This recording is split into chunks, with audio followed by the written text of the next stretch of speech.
महाराष्ट्रातील प्रमुख शहरात बांगलादेशी घुसखोर असल्याचे निष्पन्न झाले आहे। त्यामुळे सोलापूर शहरात देखील बांगलादेशी घुसखोर बेकायदेशीररित्या राहत असल्याची शक्यता असून त्यांचा तपास लावून त्यांच्यावर योग्य ती कठोर कारवाई करावी अशा मागणीचे निवेदन मी सोलापूर वाजे सोलापूर परिवर्तन व विकास समितीच्या वतीने अध्यक्ष विष्णू कारंपुरी महाराज यांच्या नेतृत्वाखाली शिष्टमंडळाद्वारे पोलीस आयुक्तांना देण्यात आले। माननीय पोलीस आयुक्तांना देण्यात आलेल्या निवेदनात आपल्या हिंदुस्थानच्या लगत असलेल्या शेजारी बांगलादेशातून मोठ्या प्रमाणात बांगलादेशी नागरिक घुसखोरी केल्याची माहिती समोर येत आहे। प्रत्यक्षात कलकत्ता, मुंबई, बेंगलोर अशा सर्व राज्यातील प्रमुख शहरात घुसखोरी करून बेकायदेशीरपणे आपल्या शहरात ते राहत आहेत। त्याचप्रमाणे महाराष्ट्रात देखील घुसखोरी करून राहत असल्याचे अनेक प्रकार उघडकीस आले आहेत। इतकेच नव्हे तर अनेक बांगलादेशी घुसखोर आधार कार्ड, रेशन कार्ड बनावट बनवून शासनाचा लाभ घेत आहेत। अशा परिस्थितीत सोलापूर शहर हे कर्नाटक, आंध्र, तेलंगणा राज्याच्या लगत आहे। याचा फायदा घेऊन अनेक बांगलादेशी नागरिक घुसखोरी केल्याचे नाकारता येत नाही। येणारा काळ हा विविध सार्वजनिक उत्सवांचा सणाचा आहे। या कालावधीत बांगलादेशी घुसखोरी करून शहराची शांतता सुव्यवस्था बिघडवण्याची शक्यता नाकारता येत नाही। तरी आपल्या अधिपत्याखाली असलेल्या शहरातील सर्व भागात बांगलादेशी नागरिकांची शोध मोहीम हाती घेऊन त्यांना जेरबंद करून योग्य ती कारवाई करण्याचे निवेदन विष्णू कारंपुरी यांच्या नेतृत्वाखाली पोलीस आयुक्तांना देण्यात आले। निवेदन देण्यात येणाऱ्या शिष्टमंडळात रेखा अडकी, विठ्ठल कुराडकर, मौला शेख, गुरुनाथ कोळी, बालाजी भंडारी, पप्पू शेख, शरणप्पा जगले, प्रसाद जगताप, सादिक शेख यांचा समावेश आहे।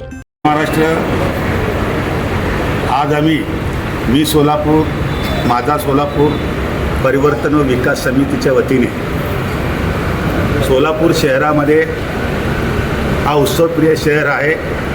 या शहरामध्ये आपण ज्याप्रमाणे महाराष्ट्रात प्रमुख शहरामध्ये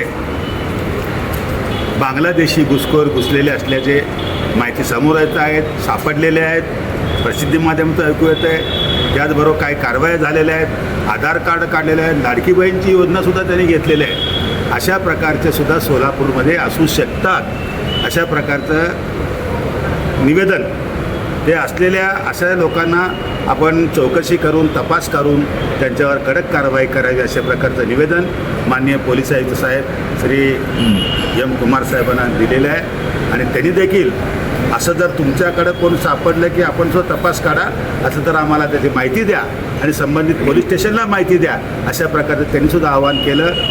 आणि त्या आव्हानाप्रमाणे आम्हीसुद्धा तपास करू किंवा चौकशी करू किंवा माहिती काढू। परंतु माननीय पोलीस आयुक्तांना विनंती आहे की आम्ही काढतोच, पण आपण जास्तीत जास्त याकडे गांभीर्याने बघून आपण तपास करावा। जय हिंद, जय महाराष्ट्र। ताज्या बातम्या पाहण्यासाठी प्राईम महाराष्ट्र न्यूज चॅनलला सबस्क्राईब करा।